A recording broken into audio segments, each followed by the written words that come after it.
Oh man, where do I even begin with this one? It's been 30 years since the last Super Mario has graced the big screen, and it's been a long time coming. Why has it taken so long? Well, actually because of several reasons, and both those reasons are actual legit and proper fears, especially considering the environment of the movie industry back in the day of 1993, and even until today in 2023.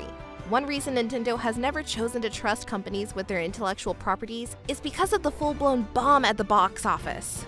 A bomb, if you will. With the 1993 movie of the same name, Super Mario Bros., starring Bob Hoskins from Who Framed Roger Rabbit fame, and John Leguizamo of To Wong Foo fame. Yes, I know John was in other movies, but I don't like him in other roles, so I'll credit him for that one instead.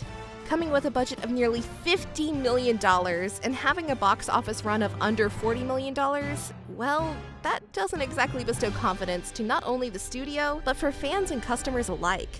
I remember going to a drive-in movie theater. You guys remember those? And this was my first time experiencing the movie for myself. I was a huge Mario fan, and I just had to see this movie. And when I did, I actually liked it. Oh yeah, I was a strange little kid. At its core, is it a Super Mario Bros. Movie, really? Well, yes and no. It has things named after Super Mario Bros., sure, but it rips away the core aspects of what makes Mario, you know, Mario. But while it's not necessarily lore and game accurate to what we as fans wanted at the time, as an entertainment entity itself, or even as a so bad it's good movie, it's an absolute classic. I'm dead serious. You have a big woman in red called Big Bertha, named after the giant fish from the video games, that is in love with Mario for no reason at all. Daisy instead of Peach as the main princess, the amazing Dennis Lang King Koopa, and giving us classic lines of "Ba-bomb!" Usage of a Super Scope as a battle item, amazing-looking Yoshi dinosaur design, more adult-related humor, Goombas with their tiny heads that look like something out of the movie Shrunken Heads, or the guy from Beetlejuice, but still better-looking than Mr. Bumpy from Bump in the Night, etc. It's just a fun, stupid time, much like So Bad It's Good movies, like Ginger Dead Man. I hold this movie in the same regards that I do Godzilla 1998, if I'm going to be perfectly honest. Godzilla 1998, to me at its surface, is not a Godzilla film, not in any way, shape, or form. It's just not. Heck, even the folks over at Toho themselves buried our version of Godzilla by killing him off in like 20 seconds during the fight scene in Godzilla Final Wars. But ha! We got the last laugh by resurrecting Godzilla with the 2014 iteration, so checkmate! My whole point being is this. Super Mario Bros. 1993, much like Godzilla 98, might not match the core values of what makes them a Mario movie or a Godzilla movie, but by themselves, just as films, offer not only a great entertainment flick, but also a really fun and cheesy monster flick. But what if I told you that Super Mario Bros. The movie in 2023 is kind of a remake of the 1993 version? You wouldn't believe me, would you? Allow me to explain before we dive into my thoughts on the actual movie itself. Feel free to skip ahead if you don't care though. So you're now probably wondering, how the heck did she come up with the idea that both 1993's version and the 2023 versions, both being 30 years apart, are the exact same movie? I'm nuts, right? Wrong. So a complete box office bomb remade, and has now in its 2023 iteration not only become the biggest box office opener ever for an animated film, beating out Disney and Frozen 2, but also owning the record for the highest grossing video game movie adaptation of all time, beating out titles like Warcraft, Detective Pikachu, and even the recent Sonic movies, which were awesome by the way. We'll have to cover both in a future video.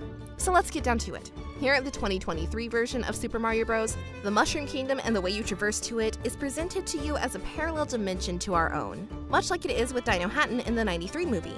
Both 2023 and 93's versions of Mario fall onto a mushroom-like substance and end up confused in a foreign land to them.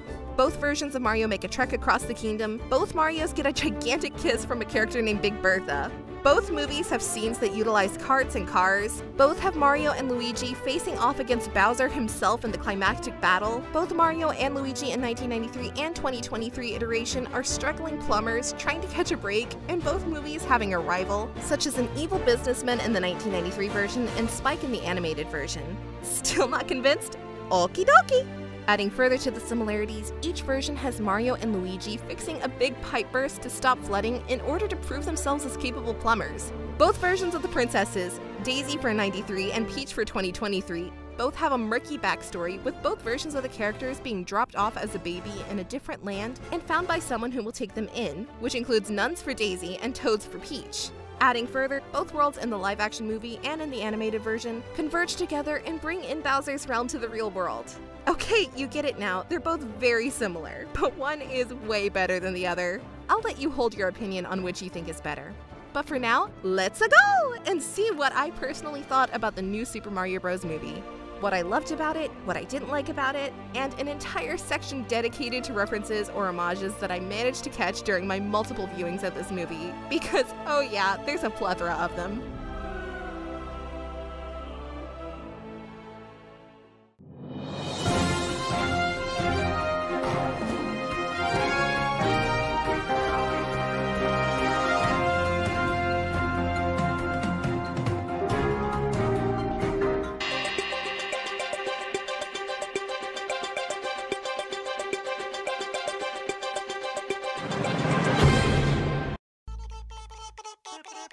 Good morning, everybody. This is GNC Breaking News. I'm Amanda Poopington.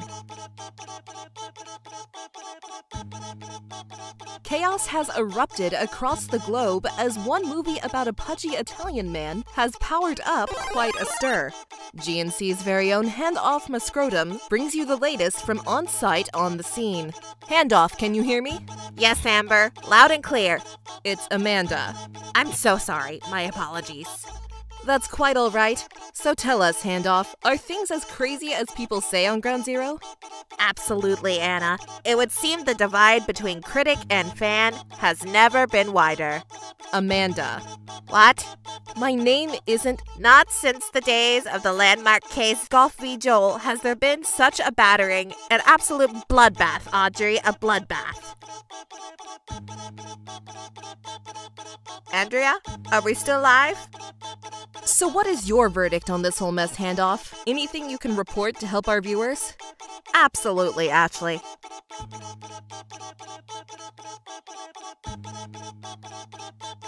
So, are you going to tell us? Oh, right. Yeah. Critics suck. I beg your pardon? Yeah, that's about it. Critics suck. Critics suck? Yep. Well, thank you for that eye-opening revelation, Handoff. This has been Breaking News with GNC. We now return you to your regularly scheduled program.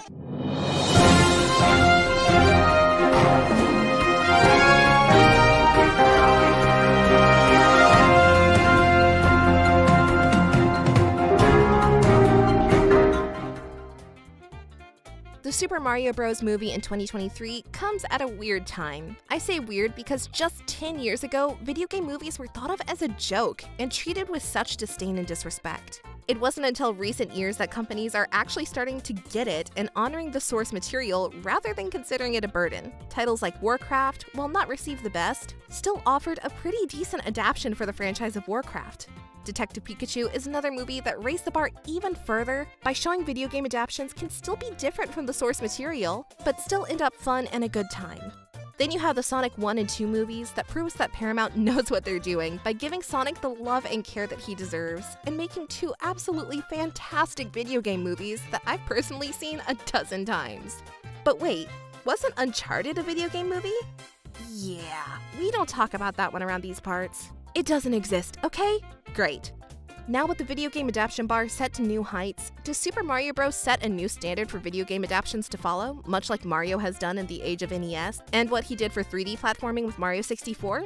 Yes and no. This movie has all the greatness of the Super Mario franchise that can get anyone into it, fan or not, but at the same time, it plays it rather safe rather than going above and beyond to broaden the property further. Now that's not a huge deal, don't get me wrong, but it's one of the few things I can somewhat agree with critics on when it comes to criticisms.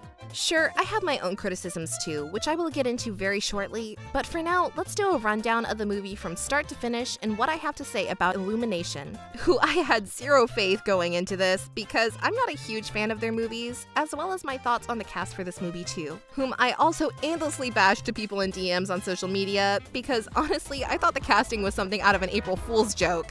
The movie kicks us off right in the nitty-gritty of it all. The Ice Kingdom and its penguin inhabitants are under attack from Bowser and his minions. This is when we're first introduced to the main himself, Bowser, played by Jack Black. I want to go on the record now and say that I'm not a huge fan of Jack Black. I know, cardinal sin. I usually find him pretty annoying, except for in roles like Kung Fu Panda. However, here in the Mario movie, he absolutely nails it with the way he talks, the way he asserts himself in his role, and utterly laying waste to the Ice Kingdom in order to steal their Power Star, with the goal being so that he can try to impress Peach so much that she would want to marry him. If you think he's a simp now, oh, just you wait. Now hang on. I know you, the viewer, aren't getting sad at the little penguins losing their home, right? I mean, it was hilarious watching them throw snowballs at big old Bowser. But you, yes you, the viewer, are the same people back in the 90s that would grab a baby penguin and throw them off a cliff down to their doom, even though you were supposed to deliver them to their mama. How do I know that? Because I did it too, and I liked it. What? Flash forward, and you are now greeted to a commercial for the Super Mario Bros. Plumbing service that plays an absolute classic of a song that brings us all back to our childhoods during the greatest that is known as the Super Mario Bros. Super Show. Yup, it's back and just as awesome as ever. The funniest part about the commercial for me, though, were the classic accents used for Mario and Luigi that we all know from the video games. Turns out that's not even their real voices. Nope, it's just a clever marketing gimmick, like something you'd see from Billy Mays and his OxyClean or Vince with ShamWow, complete with the terrible acting of real customers as she tries to comprehend a GameNChick-like pun about the Mario Bros. Not draining her bank account like a plumbing pipe. It's so bad, but I love it. Having spent all their life savings making this commercial, they wonder if it was the right decision.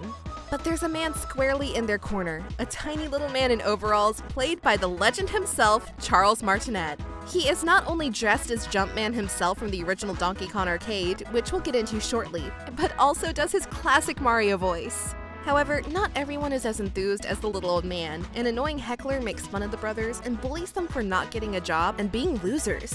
This enrages Mario, who sticks up for his little brother, only to be further belittled by the man known as Spike, who is a character from the game Wrecking Crew, that also stars Mario and Luigi, with Spike as their boss and foreman. But again, we'll get into that very soon. It is at this point in the story where things start moving a tad bit more. Getting a call on the phone for their first official job, Mario and Luigi race on foot to their first job because their beat-down plumbing truck won't start. And they can't be late now. But you know, of course their job isn't just an easy one and done, no way. Everything goes south due to freaking Luigi stepping on a little doggo's bone, which ticks the dog off. And now Luigi and Mario is its mortal enemy.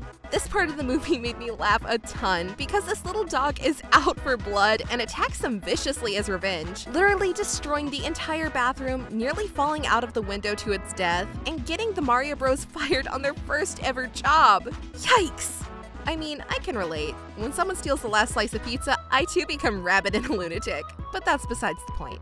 Heading back home defeated and sad, they just want to spend some time with their family. But sadly, their family is much like mine, never happy with what I do. And Mario and Luigi's family are the same exact way. They aren't trying to be mean, but telling Mario he's a joke and bringing his brother Luigi down with him, it's pretty heartbreaking to see the little guy get his soul crushed and go to his room. He just wants to prove he can help someone and make his father proud of him. Sulking in his room, Luigi comes in to comfort him. But suddenly, disaster strikes Brooklyn with a pipe burst that floods the city. This gives Mario his big idea. They will save Brooklyn and make their dad proud. So the race is off to the sewers. Funny thing about this scene though, besides Mario playing Kid Icarus on NES, is the fact that we get a Pauline cameo. She's the mayor of New Donk City in Mario Odyssey, and it looks like she's the mayor of Brooklyn in this. Nice touch! But yeah, for this, she's probably going to get recalled or impeached. Oh well, sucks to be you, Pauline. Making it to the dark sewer and investigating, you get cool Easter eggs with the sign on the wall of the sewer labeled Level 1-2, alongside the underground music from the literal Level 1-2 in Super Mario Bros. NES, playing in the background. Small details, sure, but I geeked out over it anyways. Screwing up and crashing through a wall, they get sucked up through a classic warp tunnel and funnel through into another dimension. Luigi is whisked to World 5 and given a throwback to Luigi's Mansion, and Mario is sent to World 1, which of course is good old Mushroom Kingdom. I cannot emphasize enough how gorgeous this movie looks. It matches both the Illumination style of cartoony animation, but keeps the core of what you know a Mario game looks like and feels like. It's simply perfection in my opinion. Once Mario enters the Mushroom Kingdom, not only is it game on with the humor and the movie's pacing, but the references come at you a mile a minute because this movie does not slow down one bit once Mario meets Toad. Mario explains that his brother has been lost to the Dark Lands, and Toad knows exactly what to do, and thus the big adventure begins. Mario and Toad head to the Mushroom Kingdom, meet Princess Peach, in a scene where it looks like love at first sight, but she slams him down and is like, "Hold up, you're a human?" Peach, you're a human too, you idiot. Of course Mario is human. Unless Peach is a reptilian from an ancient race civilization who is hellbent on taking over all humanity. But I don't think that's viable. Mario is then tasked with taking on training to see if he has what it takes to take down Bowser via an obstacle course Peach sets up. Which the whole time seeing it, I could only think of Super Mario Maker and the god-awful and hard levels I would make. Normally this would be an awesome and fun scene, which of course it is and is supposed to be. Peach is really nice to Mario in a playful and friend type of way with insults and digs at his height, but she does want to help him and doesn't want him to get hurt at the same time. She needs to see if he's ready for the challenge so that he doesn't get hurt or killed, and if he's ready to help her defeat Bowser. But this is where controversy strikes, sadly. So how could an innocent family movie about a princess who's grown up in the Mushroom Kingdom and raised in the ways of the Toads and their warriors suddenly turn into something controversial? The stupid woke versus anti-woke crowds. Yep, those dummies. So apparently, Princess Peach, who's lived and trained for over a decade, being able to complete an obstacle course she herself made is bad. While Mario, who tries and fails over and over again at it, is apparently looking silly and demasculated. Suddenly, that's considered woke and throwing in some feminist agenda into it. Well, for one, either you do not know the source material, or two, you're just looking to get some quick money off of stupid clickbait. So let's do a history lesson and self-enlightening for both of these, shall we? Princess Peach, if you haven't lived under a rock, has been a staple in badassness for decades. Sure, there's a trend in the current media that props up females to be better than men. Absolutely, I see it a lot in Disney-focused movies and shows and other properties nowadays. But this one ain't it, Chief. Some references to Peach's past of being a fighter or the character to take care of herself can be dated back to Super Mario 3D World, where she is playable and kicks a ton of butt. Which, of course, 3D World Peach is the throwback to her as a playable character in Super Mario Bros. 2, also known as the Mario reskin of Doki Doki Panic. On top of being a badass, all the way back to 1986 with Super Mario Bros. 2, she continued that streak in Nintendo Power Magazine with a serialized comic called Super Mario Adventures. In this comic, she herself leads her army of Toads in order to stop Bowser herself, and she's a fighter. This, of course, is who the Princess Peach of this movie is based off of. On top of all that, people saying Mario was made to look weak because she beat the obstacle course first try and Mario couldn't? You guys are blind, right? Peach has trained for over a decade and mastered the course after years of training. It's the reason why she did it on her first try. But did you notice how fast Mario got it? Dude is just a fat little Italian plumber from Brooklyn, and in one day and one night was able to do it. Mario did in one day what took Peach a decade to prepare for. Just saying. Go slip on a banana peel, right, DK? But yeah, my rant over. Back to the movie. Upon agreeing to help save Luigi, Peach, Mario, and Toad set out on their grand adventure that takes them through various sections of the Mushroom Kingdom. Yoshi's Island, Cheep Cheep Bridge, Skyland from Mario 3. We also learn backstory on how Peach ended up here in the Mushroom Kingdom, just like Mario did out of nowhere, and how she was taken in and raised by Toads. Seeing baby Peach was awesome. She was my go-to in Mario Kart 100% of the time. But it just makes me start theorizing on how she's probably going to end up being the daughter of Rosalina, cause, you know, Lumas are in this movie. Well, a scary and sadistic one who sees the dark side of everything and wishing for the sweet release of death. Seriously, how the heck can something that cute be so dang evil? Meanwhile, while Mario, Peach, and Toad are headed towards Kong Kingdom, we see Luigi trapped in a spooky forest and is quickly attacked by insanely scary dry bones. This scene of Luigi running for his life from zombie dry bones, entering a mansion, getting caught by spooky Shy Guys was both awesome and, at the same time, terrifying. Nintendo and Illumination took the most basic enemies and made them nightmare fuel. Writers, y'all got issues. But to be quite honest, my favorite part of this scene is when Luigi gets captured. He looks back at the castle and goes back to his childhood as baby Luigi, where he's getting bullied, but his bigger brother baby Mario always comes to his rescue and saves him. He looks at his shackles on his hands, sad, as if his brother won't come for him and he'll never see him again. Nintendo, I came for the nostalgia and fun, not the feels! Why did you make that scene so damn sad? But my sadness didn't last too long, as we got treated to a multitude of hilarious Bowser scenes, with not only his entire army of Goomba and Koopa Troopas, but his buddy Comic as well, rocking out with his army and getting them hyped up to invade and destroy the Mushroom Kingdom, only to casually tell them that he's going to ask his mortal enemy Peach to marry him, which causes everyone to go, what? Then one random Troopa is like, but what if she says no? Uh-oh. Then Bowser proceeds to shoot fire at him and turn him into a dry bones. It's so freaking funny. However, nothing tops Bowser's ballad to Peach. This damn song, even after seeing this movie once, will never get out of my head.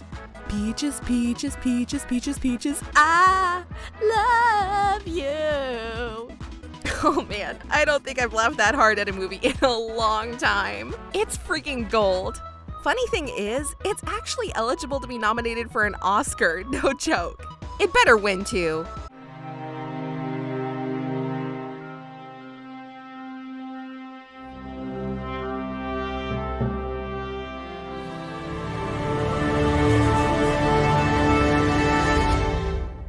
Jack Black absolutely kills it as Bowser in this movie, whether it's doing funny stuff like ballads, practicing his pickup lines with Comic, who's dressed up as Princess Peach, torturing Luigi for info, getting jealous of Mario. He was perfect for that role, and I'm shocked to be saying that.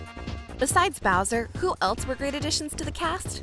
Luma Lee. Yep, I mentioned her earlier, but it's hard to state how funny she is. Luma Lee, a Luma from Super Mario Galaxy, who was helpful and cheerful in that game, but here, she's sadistic and yearns for the release of death and calls it mercy. When she is told that she and the others are to be executed, does she get scared and terrified like everyone else? Nope, she's happy about it and welcomes it, which freaks everyone out and tells her to shut up constantly. The best part about it? It's a little kid voicing Luma Lee and is played by the director's own daughter. I love it. Fresh meat for the grinder. There's no escape. The only hope is the sweet relief of death. From here we move on to Kong Country, where Mario and Peach must gain the help of the Kong army, ruled by Cranky Kong of the original Donkey Kong arcade fame.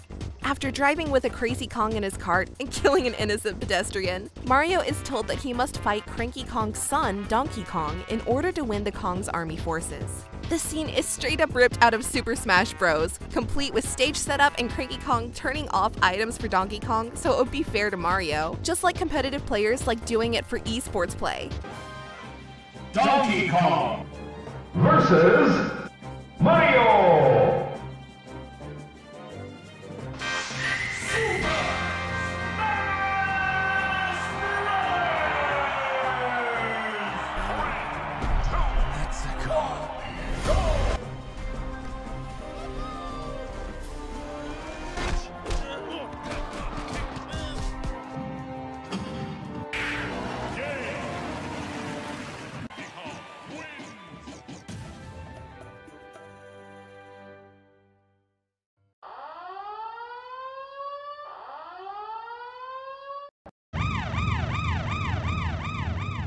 This fight has all the usual gags. Mario getting his butt whipped, grabs a blue mushroom that turns him super tiny and makes me think of Mario Minis on Nintendo DS.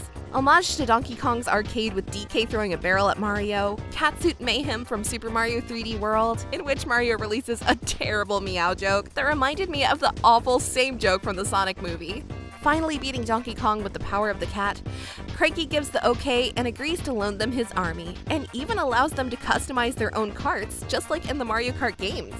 Oh boy, this scene was great for me, but sad as well. Why?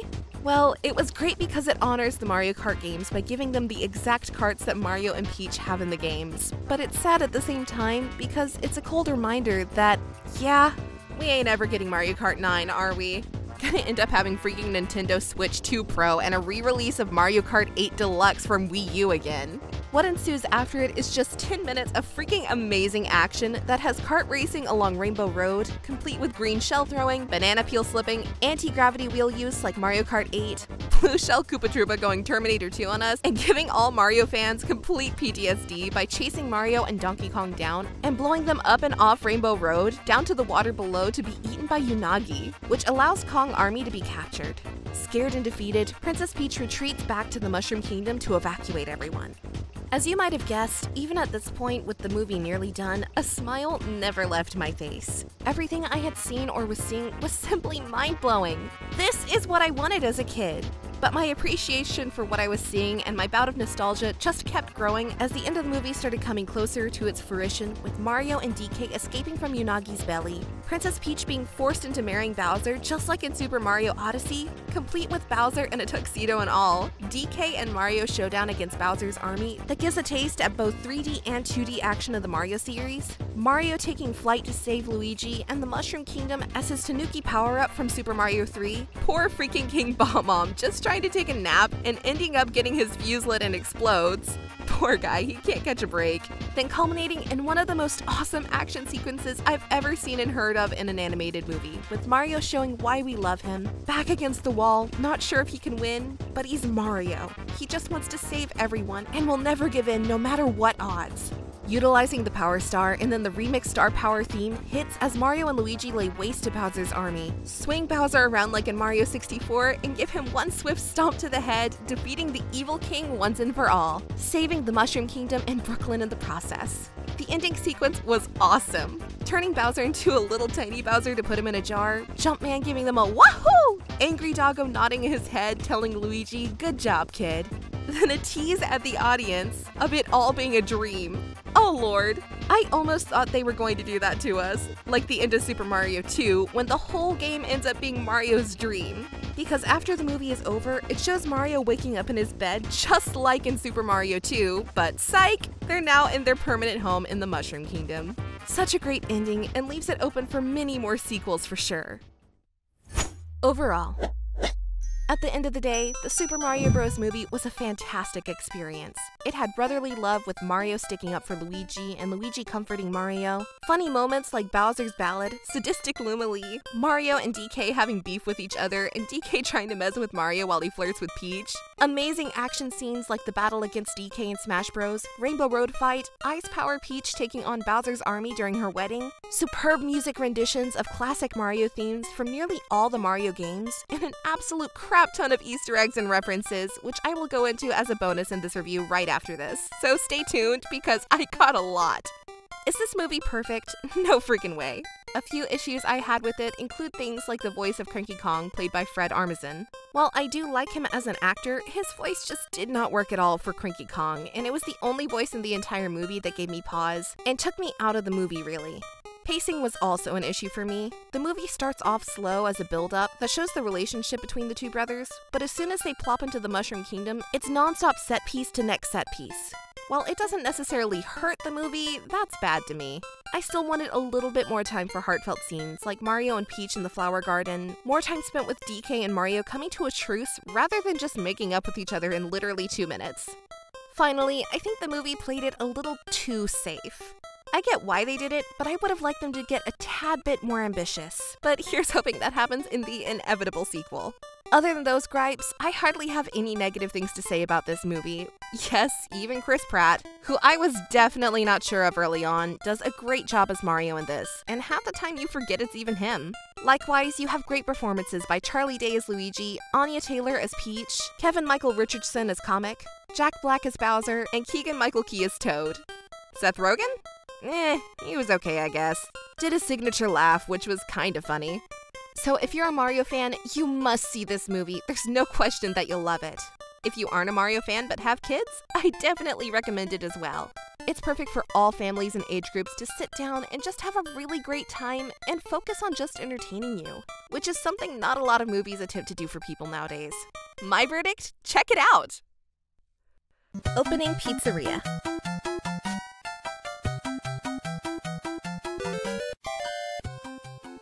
Charles Martinet plays a character in the movie in multiple scenes, which it's obvious that it's him. He is dressed as Jumpman. Jumpman is Mario's original name in the original Donkey Kong arcade game, where Mario must rescue Pauline from Kong, who, fun fact, is actually Cranky Kong, aka Donkey Kong Sr., and that little jerk Donkey Kong Jr. ends up becoming the Donkey Kong we know and love today. Another cool fact here is that while Martinet is playing Jumpman from the classic Donkey Kong arcade, Pauline, whom you save in that title, is also in the movie as the city's mayor too, which I talked about earlier. Number 2. Punch-Out is also referenced in a big way here with Punch-Out Pizzeria, which is somewhere I want to eat. There's tons of Punch-Out references to not only Little Mac, the world titles, his iconic green shorts and gloves, but you also get to see pictures of Glass Joe, Piston Honda, Bear Hugger, Don Flamenco, Von Kaiser, Sandman, Doc Lewis and Mac, King Hippo's crown. Heck, there's even a duck hunt photo! Thankfully, that little crap-stained duck hunt dog isn't there to laugh at us. Number 3. Another blink and you miss it moment is in regards to Luigi's phone having the GameCube start up as a ringtone and his caller ID picture. It's a freaking me logo! I'm serious! Go look at the phone and its hairstyle. It's totally a me avatar. Number 4. Wrecking Crew also gets a reference in the pizzeria. Yes, even the 1984 Nintendo Versus System title gets a shout out. And this reference is done via the character Spike, who bullies and makes fun of Mario and Luigi in the pizzeria scene, much like he did in the actual 1984 entry of the game, where he basically acted as Mario and Luigi's boss, as he tried to prevent them from doing their jobs. Pretty old school reference, but cool nonetheless. Mario's house. Number 1. Mario games aren't the only thing that are referenced throughout the movie either, no way! During the scene where Mario is sulking in his room, he is playing Kid Icarus on his NES, who people now know further as Pit thanks to Smash Bros. Number 2. On top of Mario's TV as he plays the NES, you will also notice something very familiar too. An R-Wing from Star Fox, which I actually have one of those too, which is awesome. Nintendo, team up with Ubisoft again and give us a full-fledged Star Fox game made by the team that made Starlink. Do it! Number 3. An F-Zero poster can be spotted on Mario's wall alongside what seems to be a reference to Ice Climbers. At least I think it is anyway. Number 4. Last reference is me probably heavily reaching, but Mario has a realistic-looking baseball poster behind him during this scene, and I know most people are like, oh, that's a reference to Mario Sports. But first thing I thought of was the game Bases Loaded. I know that's Jelko and Hamster Corporation, but come on, you can give me that one. Its theme song is awesome.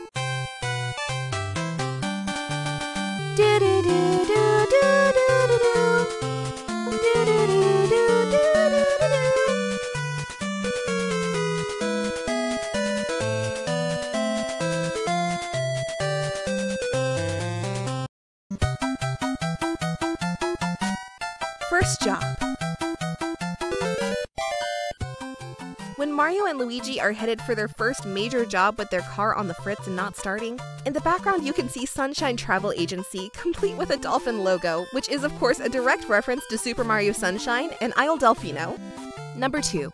During the scene of Mario and Luigi racing on foot to their first job, there's a yield sign that shows a logo from Game & Watch, which I did not see it on my first viewing of the movie. Really easy to miss. Number 3. The job racing scene also has Mario's side-scrolling platforms just like the games, and jumping and sliding down a pole like Super Mario Bros. On NES, complete with a restaurant named Castle Burger designed exactly like the original castle's design from the original Super Mario Bros. It's pretty dang amazing. Number 4. During the brothers' first job in the rich folks' house, if you keep your eyes open, you will see that the owners have a glass statue of a pumpkin, which now that I see it, I want one too! Brooklyn Extended. Number 1. During the nighttime scene with Brooklyn being flooded, there's also a store with the Duck Hunt logo. I can't tell what type of shop it was, but it would have to be, you know, hunting, right? Could be a bar too, you never know. Doggo probably in there having a pint. Number 2. When Mario and Luigi are exploring the sewers, the music that plays is the underground theme from the original Mario Bros, which makes it funnier because there's a sign in the background showing what floor they're on, Level 1-2, which just so happens to be the exact level where this song plays in the original game, Stage 1, Act 2. Amazing attention to detail and a neat little nod. Number 3. On a billboard in the city of Brooklyn, which looks a lot like New Donk City in Mario Odyssey, you see a billboard with a balloon man, which is a direct reference to the NES title Balloon Fight. Mushroom Kingdom. Number 1. When Mario passes by the antique shop in the Mushroom Kingdom, when he's with Toad, you can see the Yoshi coins on sale from Yoshi's Island. I did not notice this detail until my second time watching it. I'm sure I missed more though. Number 2. When Toad is taking Mario to see the princess, Mario runs to keep up with Toad, but when he does, he initiates his little fart run from 3D World for a few seconds. It's very short, but I noticed it right away because Mario fart jokes have been a thing in my previous reviews. I know, I'm the epitome of maturity. It's aesthetics, fart running, cute kitties, and fun power-ups. Clear pipes from 3D World can also be seen upon Mario's arrival. Number 3. Arriving at Peach's castle. We also get another classic throwback when one of the guards tells you that the princess is in another castle, which is a reference to the original Mario game on NES that ticked us off so much. Those little jerks. Don't make me punt you. Number 4. Peach's castle inside and out reminds me of the design and structure of Super Mario 64's castle. The design of the outer castle itself looks just like it, although it's probably without a Yoshi on the roof. Then inside the castle, the walls have the classic paintings like Mario 64 hanging on the walls, which makes me want to see Mario try to jump inside of them. Number 5. The map Peach and her Toad generals use in the throne room to see Bowser's Path of Destruction has 6 worlds just like in the games and gives you a 3D view of the world, which in this overhead map, they show the actual island of Yoshi's Island as well. I can hear the crying babies now. Number 6. During Peach's training tutorial where she shows Mario what to do for the obstacle course, you get her classic floating motion that was popularized in Super Mario 2 that lets her hover for a few seconds longer to get over cliffs or hazardous areas. Small touch, but great nonetheless. Adventuring. Number 1. During the trek of Mario, Peach, and Toad, you cross the Mushroom Kingdom, Sandlands, and Yoshi's Island, all of which are destinations and levels from the mainline games. Number 2, passing by the Mushroom Kingdom section, you get a direct reference to Bob-omb Battlefield from Mario 64, complete with the bridge with the question block, cannon, and a floating platform in the sky. It's just missing a pink little Bob-omb, then it would be perfect. Yoshi is of course referenced multiple times via the Yoshi's Island scene with multicolored Yoshis running the fields, a white and green Yoshi egg at Bowser's castle, and then with the post-credit scene with the egg hatching and the classic Yoshi sound. Yoshi! Let's just hope in the sequel we don't hear any talk of Mama Luigi! Oh lordy, don't make me remember those episodes of Super Mario World. Capture scene. Number 1. When Luigi is separated from Mario, he ends up in what I can only tell is both a reference to Boo's Haunted Mansion from the games, but also a blatant reference to Luigi's Mansion. He even calls out to Mario a few times too, just like his Mario cry from Luigi's Mansion. It just makes me want a spin-off movie or limited series with Luigi's Mansion premise. Get to it, Nintendo! Number 2. Luma Lee, who is probably one of the most sadistic characters in animated film history, as well as the funniest, is actually from the title Super Mario Galaxy, where she's a helpful and happy Luma always willing to guide you. But in this movie, she's all about that sweet embrace of death and is held captive on purpose. It's hilarious. She wants to be a prisoner and burned alive in lava. Bowser probably put her in there because she's too evil, even for him. Number 3. When Luigi is being taken away by Shy Guys in their airship, he has a flashback to when he was a kid with Mario, and they're both Baby Mario and Baby Luigi, which I mentioned earlier as a heartfelt scene that hits you in the feels. Luckily, we don't get a scene of Baby Mario screaming his freaking head off. You would have sent everyone home needing some Tylenol. Kong Country. Number 1. The rhino symbol on the front of the cart of the Kong who gives Mario a ride to Cranky Kong is a reference to the Rambi the Rhino that you ride in Donkey Kong Country. Took 2 watches to even catch that one, it goes by super quick. Number 2. The scene where Mario fights Donkey Kong in the Smash Bros-like battle scene is funny for the references as well. For one, you have Mario going full-on cat mode like Super Mario 3D World, as stated earlier, and taking down Donkey Kong with the power-up, which if you're an uncultured swine like Grace Randolph, you'll have no clue what I'm even talking about. Number 3. A Smash Bros reference is also made when Cranky is telling Donkey Kong he's not allowed to use the power-ups, so Mario can stand a chance. Why did I find that funny? Well, it reminded me of online and local matches of Smash Bros with people wanting to fight with an items off, so that the matches will be fought with skill rather than luck due to a power-up. Number 4. Reference to that classic Donkey Kong arcade with DK throwing barrels at Mario just like in that game. Mario doesn't have to jump over them this time though, so at least there's that. He's just trying to stay alive. Number 5. One random reference that made me laugh hard. The freaking Donkey Kong rap is in the movie and plays during DK's entrance. Seriously, who saw that one coming? At that point, I was like, okay, yeah, anything can be in this movie at this point. Please bring in Do the Mario. Number 6. Other Kong family members are presented as well, with Diddy and Dixie cameos. Diddy has to be told to shut up because he keeps cheering too loud for Donkey Kong, which was another funny moment. Now I'm just left wondering, when are we getting a Donkey Kong Country movie or an HD remaster release of the old CGI Donkey Kong Country TV series? Come on, you all know you want to jam out to it too. Our love is stronger than a golden banana. Our love is stronger than a golden banana. Number 7. When DK is defeated by Mario in his cat suit and Mario saves him from falling, it plays the old theme song from the DK arcade game that plays at the start of each level in the game. Nice little callback. Noticed that immediately and felt like Captain America the whole time. I understood that reference.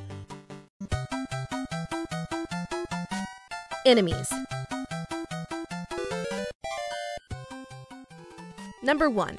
There are tons of enemy cameos in this movie too, such as a Goombas, Koopa Troopa with green, red, and even blue shells, Comic with his in-game sound effects, King Bomb from Mario 64, King Boo, Hammer Bros, Shy Guys, Dry Bones, Bloopers, and even Ma Ray, also known as Unagi, who is the eel from Mario 64. Only this time, he doesn't make Mario chase him for a Power Star, just eats him instead. Wedding. Number 1. The hat and tux Bowser wears during his wedding rehearsal scene and during the wedding itself is the same attire he wears for his wedding in Super Mario Odyssey. I thought that was a really cool touch because the dude looks pretty fly in that getup. Number 2. During the wedding scene when all the guests are taking their seats, the camera passes by the wedding cake, which, if you look closely, looks very similar to both their wedding amiibos from Mario Odyssey. I have both of these and I was like, oh, I have that! And that's about all I picked up on. I'm sure I missed a ton of other ones, but I can only do so much, okay? Thanks for watching, and I'll see you chickadees on the next one.